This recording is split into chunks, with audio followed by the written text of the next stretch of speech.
Il est 19h, mesdames, messieurs, bonsoir et merci de votre présence. C'est sur une note triste que débute ce journal avec cet accident mortel de la circulation ce matin sur les routes de la commune de Bandélé.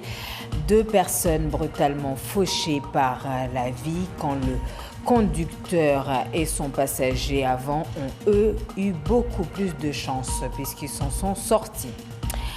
Tenter de réguler la population de chats errants à Mayotte, la mission de l'association Gueule d'Amour qui, avec l'aide d'étudiants vétérinaires, effectue une campagne de stérilisation sur ces chats actuellement.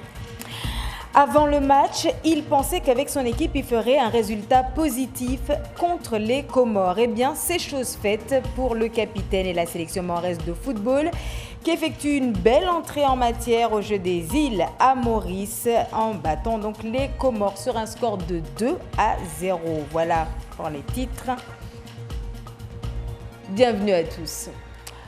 2 morts, mais aussi 2 blessés. Le lourd bilan d'un accident de la circulation survenu ce matin sur la route de Mtsamoudou, commune de Bandélé. Prudence donc sur les routes. Le conducteur aurait perdu le contrôle de son véhicule. Siti Darossi, Assad Dirazafiteno sur place. Voilà l'état de la SEAT où 4 personnes avaient pris place pour aller faire un volet dans le sud de l'île. Les pompiers ont dû utiliser leur matériel de désincarcération. Partis de Chirongui, les 4 personnes, dont 3 membres d'une même famille et un ami, empruntent cette route vers Mtsamoudou, mais arrivé juste avant la carrière, le chauffeur aurait perdu le contrôle de son véhicule. Selon des témoins, la voiture, sous l'effet de la vitesse, a filé comme un ballon en l'air avant de taper sur ce jacquier et d'atterrir d'un bloc en amont de ce fossé. Ce qui, au dire des pompiers sur place, aurait été salutaire pour le chauffeur et son passager avant. En effet, ce sont les 2 passagers arrière qui sont décédés sur le coup. Ils n'avaient pas mis leur ceinture de sécurité à l'inverse de ceux qui étaient à l'avant. Le chauffeur s'en sort indemne physiquement. L'autre passager a eu 2 fractures, une à la jambe et l'autre au bras. Originaires de Chirongui, ils avaient tous moins de 35 ans. Sur place, les gendarmes ont fait les constatations et relevé d'usage des éléments pour étoffer leur enquête. Peu avant 13h, les pompes funèbres sont venues récupérer les corps des victimes, tandis que de leur côté, pompiers et SMUR s'occupaient d'évacuer les blessés à l'hôpital. La vitesse, une nouvelle fois, à l'origine d'un drame sur les routes mahoraises, des drames qui malheureusement se multiplient ces derniers temps. Et on ne le dit jamais assez, faites attention sur les routes. Dans l'actualité également, cet autre accident survenu ce midi à l'aéroport de Moroni. Un avion de la compagnie Go Comores a pris feu au décollage. Avion avec à son bord 12 passagers dont 2 blessés à déplorer. Les raisons du sinistre sur le Cessna qui se rendait à Moélie sont pour l'heure inconnues, mais le feu se serait déclaré au niveau du train d'atterrissage avant. À noter qu'une enquête est en cours. Enfin, pour votre information, sachez que Go Comores est une nouvelle compagnie régionale née de la scission d'Interrail. On reste dans le domaine aérien, mais cette fois-ci avec Ewa Air. La direction de la compagnie n'accepte plus d'embarquer des passagers sans passeport, ce qui se faisait jusqu'ici avec des petits arrangements concédés en agence de voyage, mais les pendules ont été remises à l'heure. Les précisions de Bruno Minas, Ibrahim Dogo. La compagnie EWA applique les règles strictement. Pas de passeport, pas d'embarquement. Les petits arrangements que l'on tolérait dans le passé ne sont plus possibles aujourd'hui. La pièce maîtresse pour un voyage à l'étranger, c'est le passeport. Si jamais on arrive avec, on ne remplit pas ces conditions, la compagnie embarque ses passagers. Arrivé à destination, la passager risque d'être refoulée. Retour au pays et avec une amende à la clé entre 10 et 12 000 euros par passager pour la compagnie. Le patron d'EWA a dû récemment faire la leçon aux agences de voyage. Jusqu'à ces derniers jours, les agences vendaient encore des billets sans exiger le passeport. Quand il fait sa réservation dans le dossier, on doit mettre le numéro de passeport, la validité, la date d'émission est délivrée par quelle autorité. Il y a tous ces renseignements qui sont très importants et c'est des conditions qu'on est obligé de mettre pour remplir un dossier de réservation. De nombreux ressortissants comoriens en situation régulière peuvent se retrouver pris au piège. Il leur reste une solution pour aller aux Comores, mettre leurs papiers à jour, obtenir un laissez-passer de la PAF ou de la préfecture et revenir avec un passeport tout neuf. Et c'est d'ailleurs en cette période, une dizaine de jours après les résultats du bac, que les futurs étudiants commencent à affluer à l'ADOM, l'Agence de l'Outre-mer pour la mobilité, en vue de préparer bien sûr leur voyage. Une inquiétude se fait néanmoins sentir à cause des perturbations de vol d'Air Austral, leur lot quotidien depuis quelques semaines maintenant. René Lataste à Belkacem Aben. Les uns après les autres, les étudiants viennent pour préparer leur décollage vers la métropole et leur nouvelle vie. À l'ADOM, une situation habituelle à cette période de l'année. Là, on vient d'avoir les résultats, ça fait une dizaine de jours, on va dire. Bon, il y a une petite période où ils s'amusent un peu, mais ça y est, ça commence, ça reprend et les jeunes commencent à venir un petit peu s'inquiéter de leur dossier pour ceux qui ont quelques difficultés. Mais globalement, ils les font bien et le stock est bien rentré, on commence déjà à débiter les billets. Chaque année, l'ADOM gère 5 à 6 000 demandes, 3 800 seront validées, dont 1 500 nouveaux bacheliers et 2 200 déjà en cours d'études. Pour tous, les incertitudes des vols d'Air Austral, trop souvent annulés ou décalés, provoquent une inquiétude. À l'ADOM, on se montre optimiste. En théorie, pour les départs dans l'autre sens vers la métropole, il ne devrait pas y avoir des difficultés puisque on est censé avoir l'avion réparé d'ici là. Rendez-vous donc dans un mois.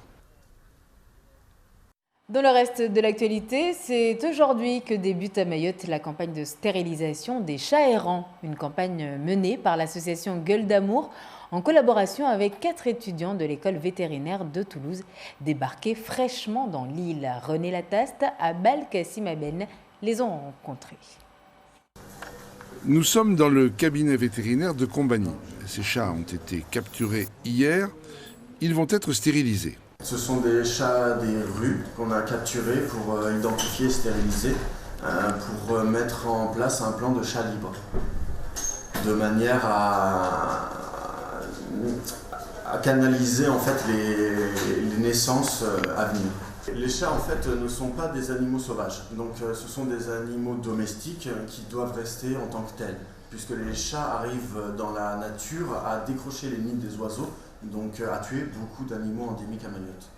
Direction la salle de préparation de l'opération avec l'une des 2 étudiantes débarquées hier de l'aéroport. Et le chat, fameux chat castré, là on a de la chance, on n'est pas trop sauvage, il a l'air assez docile. Moi je suis en première année donc j'ai pas encore pu exercer beaucoup de gestes. On va faire nos marques ici avec les protocoles de la clinique et mettre en œuvre ce qu'on nous a appris. Là je viens de faire les tests pour vérifier un peu la profondeur de l'anesthésie et on vérifie toujours qu'il respire pour être sûr qu'il soit bien endormi et qu'on puisse procéder à la préparation et ensuite à l'opération. 15 jours de stage pour apprendre ou perfectionner les gestes professionnels. Cette venue d'étudiants d'une des 4 écoles vétérinaires de France est une première. L'école de Toulouse, fondée en 1828, compte 600 étudiants pour 5 années d'études. Au sein de l'association de l'école, on avait un projet déjà au Paraguay auquel j'ai participé en première année, mais j'avais moins d'expérience, donc c'était pas vraiment la même approche. Et ici, c'est la première fois qu'on fait ce projet et on espère qu'il va se faire d'année en année. On monte à chaque fois une équipe qu'on envoie à Mayotte pour aider Gueule d'Amour.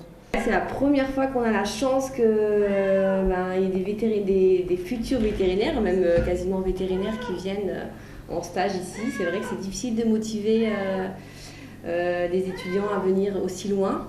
Et donc nous, on est vraiment ravis de ça, de participer à la formation d'étudiants vétérinaires et bien sûr bientôt vétérinaires dans quelques temps, quoi. Demain, 2 autres étudiantes arrivent pour participer à cette campagne de stérilisation. Des dizaines, voire des centaines d'animaux devraient être opérés. Un premier pas pour résorber la population de chats de rue à Mayotte. Parlons sport à présent et cette belle entrée en matière pour la sélection mahoraise de football. Jeu des îles à Maurice, notre équipe a battu les Comores cet après-midi sur un score de 2-0. Il aura fallu tout de même attendre la deuxième mi-temps pour avoir plus de frissons. But à la 50e minute du capitaine Bendina, suivi d'un autre but à la 80e minute de Johnny de Mtsapere. Vous voyez ici donc ce magnifique but de Bendina. Au ralenti, ensuite le but de Johnny de Mtsapere. Voilà pour ces images. Un match d'ailleurs très suivi sur notre live Facebook, puisque vous avez été plus de 1900 internautes à le suivre en simultané et on vous en remercie au passage. Mais alors, quelle réaction à Mamoudzou? En voici quelques-unes compilées par Taslim Abdou Hamza et Youssouf Ahmed Matouar. Je ne me suis pas trompé sur le pronostic que j'avais donné. J'avais dit quand même qu'il est fort probable que nous allions gagner, même si c'est 1-0. Maintenant, nous avons gagné 2-0. Je crois que les joueurs se sont débrouillés. C'est pas mal. Et bravo pour Mayotte et bravo. Et je souhaite que le reste va encore être bon. Comme le laissait présager le match, c'est la fraîcheur physique des Mahorais qui a fait la différence. Parce qu'honnêtement, ce sont des équipes de même niveau, de la même qualité, mais je pense que nous avions un léger avantage au niveau du physique. C'est le Grand Comorien qui a joué. Hein. Ce n'est pas une sélection pour Comores. Hein. Je pensais ça. Hein. Je vis en plus. Donc à Mayotte, c'est bien, il a bien joué. Merci Mahorais. On a bien joué, donc on a gagné. Un match sympathique avec pas des moments de lassitude, puisque les deux équipes se sont vraiment impliquées dans l'action. Nous avons gagné à la loyale de façon régulière, et puis forcément dans ce cas-là, ça se présente mieux pour la suite. Et la suite, ce sera d'ailleurs samedi contre les Réunionnais qui se sont imposés cet après-midi contre les Maldives pour leur entrée en compétition 4-0 pour le score final. Place au direct. Nous allons tout de suite à Maurice retrouver Papineau Zaidani qui nous attend depuis Phoenix. Bonsoir Papineau. Alors, ce match cet après-midi avait une saveur, une émotion particulière pour vous qui étiez sur place, n'est-ce pas ? Bonsoir Génial, évidemment, il s'agissait aujourd'hui d'une rencontre très particulière pour les Mahorais, compte tenu du contexte politique, géopolitique et diplomatique entre Mayotte et l'Union des Comores. Un match hautement symbolique, vous l'aurez remarqué, les Mahorais, on le sait déjà, qui étaient privés d'hymne pour ces Jeux, privés de drapeau tricolore, ont arboré aujourd'hui, et ce n'est pas anodin, un maillot bleu, un short blanc et des chaussettes rouges. Toute une symbolique pour Mayotte dans un match qui s'est déroulé dans un bon état d'esprit, sans animosité particulière, sans accrochage. Et cette victoire de la sélection mahoraise est venue conforter Mayotte dans sa position. Ça a été un immense soulagement après le coup de sifflet final. On a vu des scènes de liesse sur la pelouse entre les joueurs, le staff, mais aussi les supporters mahorais qui étaient ici présents. C'est plus qu'une victoire pour Mayotte aujourd'hui, c'est tout un symbole pour la population de Mayotte avec cette victoire sur cette équipe des Comores. Alors, est-ce que maintenant vous pouvez nous donner le programme pour la suite, Papineau ?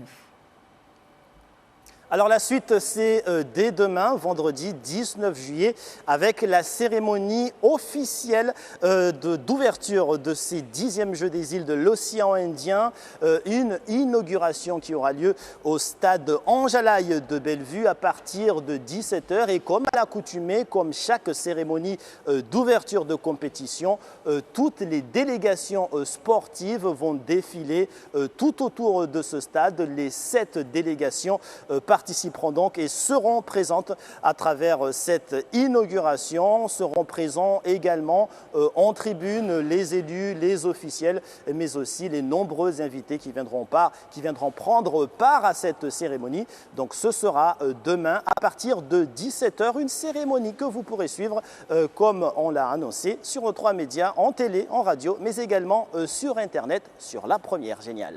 Merci beaucoup Papineau pour toutes ces précisions. Papineau Zaidani en direct de Phoenix à Maurice devant la caméra de Maolida Bonaeri. Et sachez qu'à partir de 21h45, vous pourrez retrouver sur notre antenne le magazine des JOI, les Jeux des îles de l'océan Indien sur Mayotte, la première bien évidemment. Avant de nous quitter, je vous rappelle cet accident mortel de la route du côté de Mtsamoudou dans la commune de Bandélé ce matin. Si le conducteur et le passager avant ont survécu, ce n'est pas le cas des 2 passagers arrière qui, eux, n'avaient pas de ceinture de sécurité. La vitesse serait en cause. Le conducteur a perdu le contrôle de son véhicule avant de se retrouver sur le bas-côté de la chaussée. Les passagers étaient originaires de Chirongi. Merci de votre attention. On se retrouve tout de suite pour le journal en Mahorais. Je vous souhaite de passer une excellente soirée.